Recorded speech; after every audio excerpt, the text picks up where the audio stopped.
14 თებერვალი გვიახლოვდება სიყვარულის დღე და ამიტომაც გვინდა რომ გაგაცნოთ ძლიერი სასიყვარულო კავშირები. დღეს საუბრობთ სამაგალითო სიყვარულის ამბავზე. ოლღა გურამიშვილისა და ილია ჭავჭავაძის სიყვარულის ისტორია ნამდვილად ასეთია. დიდი წინააღმდეგობის მიუხედავად წყვილი გაიპარა და ფარულად იქორწინა. გაგიკვირდებათ და ამ წინააღმდეგობის მიზეზი ის იყო, რომ დიდგვაროვანი თადეუს გურამიშვილი სასიძოს იწუნებდა. ძალიან ხშირად მოისმენთ აზრს, რომ ოლღას გარეშე ილიას პროფესიული და საზოგადოებრივი ცხოვრება ისეთი ნაყოფიერი ვერ იქნებოდა, როგორიც იყო. დღეს ვეცდებით დაგანახოთ ოლღა გურამიშვილის სიყვარულის ძალა, რამაც ილიას შეაძლებინა უანგაროდ ემსახურა საკუთარი ქვეყნისთვის, ხოლო ქალის სიცოცხლის ბოლომდე ილიას იდეების თანაზია რედაქცია.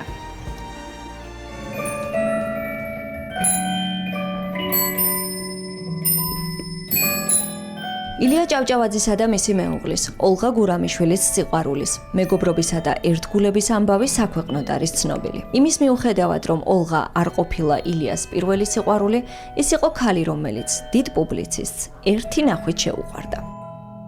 შეხვდნენ ავჭალაში, ნათესავის ოჯახში და იქ პირველად იქ ნახეს ერთმანეთი პირველად. მაგრამ ეს ერთი ნახვით შეყვარება იყო. ეს უცნაური იყო მათი შეხვედრაც, ისიც იმიტომ რომ ილიას უფრო ადრე სხვა ქალებით იყო გადაცებული, მაგრამ მე ოლღა რო ნახა, შეუყვარდა ერთხელ და სამუდამოდ. იქიდან გამომდინარე, რომ ოლღას მამას, შეძლებულ თავად თადეუს გურამიშვილს ილია სასიძოდ არ მოსწონდა, წყვილი ფარულად წერდა ერთმანეთს წერილებს. მათი სიყვარულის შესახებ ქალაქში ბევრმა იცოდა, თუმცა რადგან ოჯახი წინააღმდეგი იყო, ილიამ და ოლღამ ფარულად დაქორწინება გადაწყვიტეს. მათ ჯვრის წერას კი მხოლოდ მეჯვარეები ესწრებოდნენ. ეს ამბავი 1863 წლის აპრილში მოხდა, სამების ახალ ეკლესიაში. წერს კიდევაც ილიას რომ მამაჩემმა რომ გაიგოსო, ეს ამბავი თოფით მომკლავს. რა თქმა უნდა, მამამისმა გაიგო, მაგრამ გაიგო უკვე ჯვრის წერის მერე. სიყვარულში მეტი და ნაკლები ხო არ არსებობს. ეს სხვათა შეხედულებაა, თორემ მათ ასე არ მიაჩნიათ. ისევე როგორც სწორად მოიქცა ოლღა, როდესაც არ დაუჯერა მამას და მით თავის არჩევანის სწორე რა ამტკიცა. ამდენად ეს ურთიერთობა მამათი არის რაღაცნაირად თითქოს მყარნიადაგზე, ისეთ მყარნიადაგზე, რომელსაც გაბზარვა არ ეწერა და არც მომხდარა. ილია ჭავჭავაძისა და ოლღა გურამიშვილის სიყვარულის ისეთ დეტალებს, რაც გარშემომყოფებისთვის შეუმჩნეველი იყო, მიმოწერა ინახავს. აქ ჩანს თუ როგორ ეიმედებოდა და ენატრებოდა დიდ პუბლიცისტს თავისი ოლიკო. ანგელოზო ჩემო, რა საოცარი ხარ. შენი წერილები განსაკუთრებით გუშინდელი, ოლიკო ჩემთვის არის ნამდვილი წყარო, საიდანაც ვღებულობ ძალასაც და იმედსაც. ყოველი შენი სიტყვა, სიცოცხლის მომნიჭებელი ცვარნამი არის ჩემთვის. აი რატომ წყურია ხოლმე შენი წერილები. მე შენად არ ვღირვარ, შენ ჩემზე გაცილებით მაღლად გახარ. არ გეფარისევლები, შენგან ბევრი რამის სწავლა მომიხდება. და თუ გამოვსწორდი ეს ჩემი ძვირფასი და საოცარი ოლიკოს წყალობა იქნება. რა ჭკვიანი მყავხარ. როგორი ალერსითა და სინაზით მამცნევ ხოლმე ჩემ შეცდომებს. აი კიდევ ახალი ალმასი შენს სხვა ღირსებათა შორის. ჩემო მშვენიერო ოლიკო. ბედი ოლიკოზე უკეთეს საჩუქარს ვერ მომიწყვინდა. მადლობა. 1000 მადლობა მას. შენი სამუდამოდ ილიკო.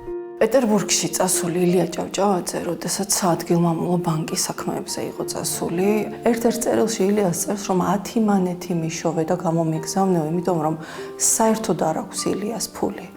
ეს თხოვნაც ალბათ ძალიან რთული იყო მისთვის, მაგრამ იმდენად ეიმედებოდა ეს ქალი, დარწმუნებული იყო იმაში, რომ ოლღა აქ ყველაფერს გაიჭირვებდა, თხოვნასაც კი არ მოირიდებდა ილიას გულისთვის. საერთოდ სიტყვა ძუნწი კაცი იყო ილია ჭავჭავაძე, ის ასე სიყვარულს ასე არ გამოხატავდა. სიტყვა მიყვარხარ მათ სასაუბრო ენაში არ იყო. და როგორ ეფერება ეს დარბაისელი კაცი ოლღას. ჩემო კუკულუშკო, როგორ მაიმედებ, ასე წერს. აი, როდესაც ჩამოვალ და ჩავგორდები შენს კალთაში, ასე უწერს. ძალიან ბევრ სასიყვარულო სიტყვას უწერს და მან იცის, რომ ოლღასაც უნდა გააძლებინოს იმ სიტყვებმა აქ მარტო ყოფნა. ოლღა იყო ილიას საყრდენი ოჯახურ და სამეურნეო საქმეებშიც. ის მართავდა საგურამოს მამულს, მასპინძლობდა საზოგადო მოღვაწეებს და ქმნიდა იმ გარემოს, სადაც ილიას შეეძლო ეშრომა. ილიაობის დღესასწაულები იმართებოდა ილიას სიცოცხლეშივე და ძალიან ბევრი სტუმარი ჩამოდიოდა. ამ დღესასწაულის მასპინძელი სული და გული იყო ოლღა გურამიშვილი, რომელიც ამას ილიასთვის აკეთებდა. ოლღა იყო სწორედ ის კომფორტის წყარო, ალბათ რომელსაც ილია ეყრდნობოდა. ოლღა იყო დიასახლისიც, ოლღა იყო მისი იდეების მთავარი გამზიარებელიც. ოჯახურ ბედნიერებას მხოლოდ ერთი და მნიშვნელოვანი რამ აკლდა. ის რაც ილიას არასდროს არავისთან უხსენებია, შვილი. მე-19 საუკუნის საქართველოში ქალის უშვილობა განსაკუთრებით მტკივნეული საკითხი იყო. ოლღას ეჭვიან მკაცრ ხასიათს და ქმრის მიმართ თავგანწირვას ხშირად სწორედ ამ ფაქტსაც უკავშირებენ. მაშინაც და ახლაც რატომღაც მიჩნეულია, რომ უშვილობა ეს იყო ოლღას გამო და ოლღას პრობლემა. ეს კომპლექსი ოლღას მუდამ სდებდა თან, მაგალითად ამ სახლში მოახლეს რომ დაუძახა ილიამ წყალი ჩამომიტანეო, ოლღა გადარეული ჩამოვიდა, საძინებლის ფანჯრიდან დაინახა ეს ფაქტი და გადარეული ჩამოვარდნილა დაბლა და მიწას ურტყავდა მუშტებსო. ეს არ არის ეჭვიანობა ერთი კონკრეტული ადრესატი, სადმე ამ ეჭვიანობას უფრო ღრმა ფესვები აქვს. მე სულ მგონია რომ ოლღა გურამიშვილი მუდმივად განიცდიდა საკუთარ არასრულ ფასოვნებას და სულ განიცდიდა იმას, რომ ის შეიძლებოდა ამხელა ბუმბერაზი ილიას ღირსი არ ყოფილიყო. რაც გრძნობდა ოლღა ილიას მიმართ, ეს მხოლოდ ილიას საპასუხო წერილებიდან ვიცით. ერთადერთი ჩანაწერი, რომელიც შემორჩა და რომელიც ოლღას ეკუთვნის. ილიასთვის დაბადების დღეზე ნაჩუქარი ამ ფერწერული ტილოს წარწერაა. ჩემო ტკბილო და სანახავად სანატრელო ილია. ერთი ასად მომელოცოს შენი დაბადების დღე. სურათები, რომლებიც აი ამ მუზეუმში არის დავანებული, ეს სურათები ოლღა როდესაც არჩევდა, ახლა არჩევანშიც ეთყობა, რომ ნიჭიერი ადამიანი იყო. მაზეპა მგლების ხროვაში, ბაირონის რომანის მიხედვით არის ეს შესრულებული ეს ეპიზოდი. ილიას დამოკიდებულება ბაირონისადმი ეს უკვე იცოდა ოლღამაც და ილიას დაწერილი ჰქონდა.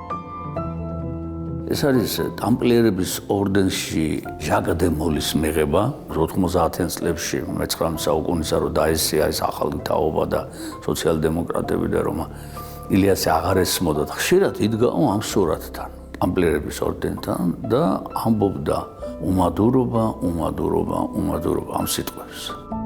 ერთად თითქმის ნახევარი საუკუნე გაატარეს. ილიას მკვლელობის შემდგომ ოლღამ დარჩენილი ცხოვრებაც მეუღლის ხსოვნას მიუძღვნა.